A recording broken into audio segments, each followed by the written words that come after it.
Well, a CBS News report about the election in Iran has raised some eyebrows. While reporting this weekend on Iran's presidential election, CBS News reporter Elizabeth Palmer compared some of the more extreme candidates in Iran to members of the Tea Party here in America. Listen.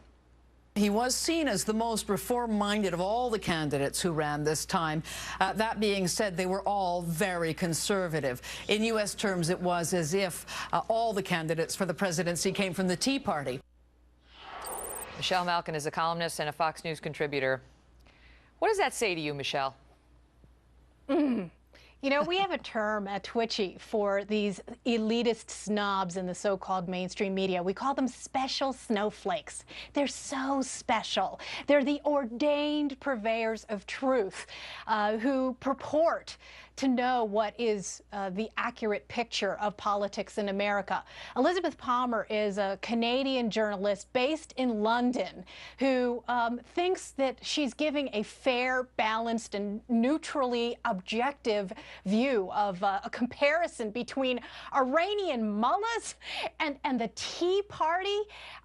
It's beyond outrageous. And of course, the problem isn't so much bias in the media as it is the pretense of neutrality, and these people still don't get it. It's interesting to me because it comes just as the CBS News anchor, Scott Pelley, comes out talking about journalism in this country and talks about how he believes that, first of all, not a lot of people watch cable news. They just don't. Well, we beat you in all the debates and on election night, Scott. But, okay, that's okay. So that's what Fox did. But separate and apart from that, Michelle, he talks about how what the reason people would watch CBS News is because you need a name you can trust. He says, MSM, he says Fox is associated with the right, MS with the left. But when you're talking to 7 million viewers across the country like we are at CBS, you've got to represent everybody's views, and you have got to give them the impression that you're being as honest as you know how to be. I mean, he makes that at the same time this reporter makes this comment about the Tea Party.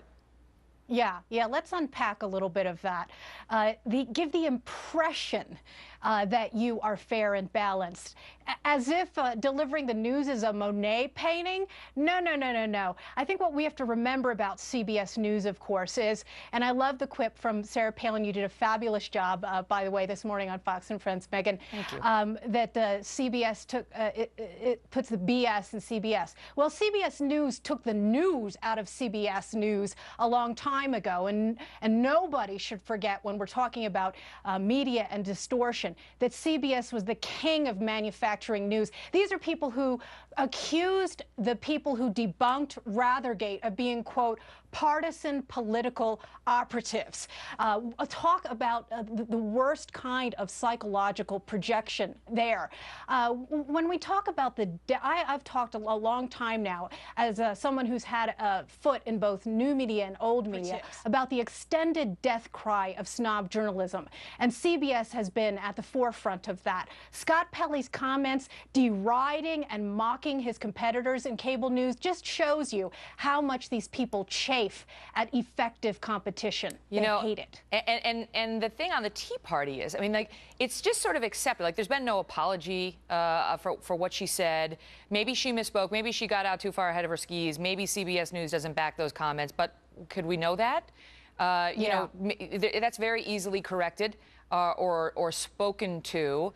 And without that, it leaves the impression that we're okay with that. We are okay with that. And that is the version that we've seen so often in the mainstream media of representing everybody's views. Yeah. Well, look, the ultimate accountability is in your remote control, and people are voting with their fingers. And despite Scott Pelley's warped media math there, I think those numbers and the ratings for Fox News speak for themselves. And there we go again. Here he is. Didn't he just a couple of months ago talk about how his, quote-unquote, house was on fire? He himself admitting many of the things that he'd gotten wrong. Again, it's not so much that people get things wrong in the news. That will happen in any kind of news cycle where you're rushing to get things on the air. The problem is the pretending of these people that they are somehow better than the average viewer and better than their competitors. You're not. There's a news flash for you, CBS. The irony too is that as he's talking about how, you know, people make mistakes and the cable nets make these mistakes, and he owned up to a couple of his own mistakes, but you know, he was putting it on cable, and he was talking about, well, you know, as far as cable goes, they only have 200,000 viewers. They only have 200, 300,000 viewers. And the interviewer specifically asked him, now that's not true. I mean, we've got 5 times that many just on this show, but they asked him about Hannity and O'Reilly, who are 2 huge powerhouses in news. I mean, the biggest names in news on cable. And he stuck by those numbers. O'Reilly on a given night averages around 4 million between his show and his repeat.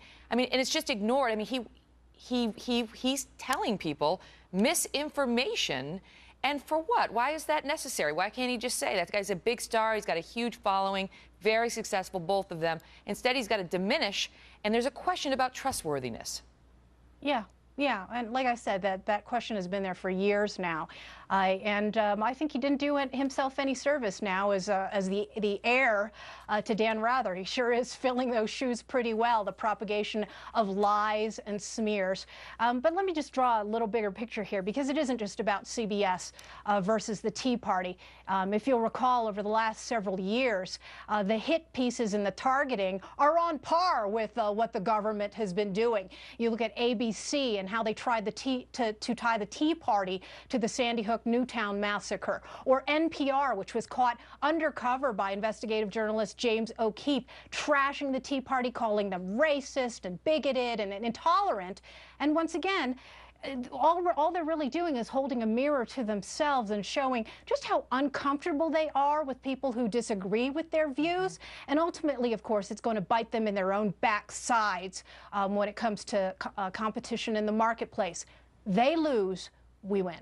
The Tea Party has taken a lot of incoming since they were born, a lot of incoming. I mean, at the highest levels of government, as we saw with the whole IRS scandal. And it just continues, Michelle. Thank you for being here. You bet.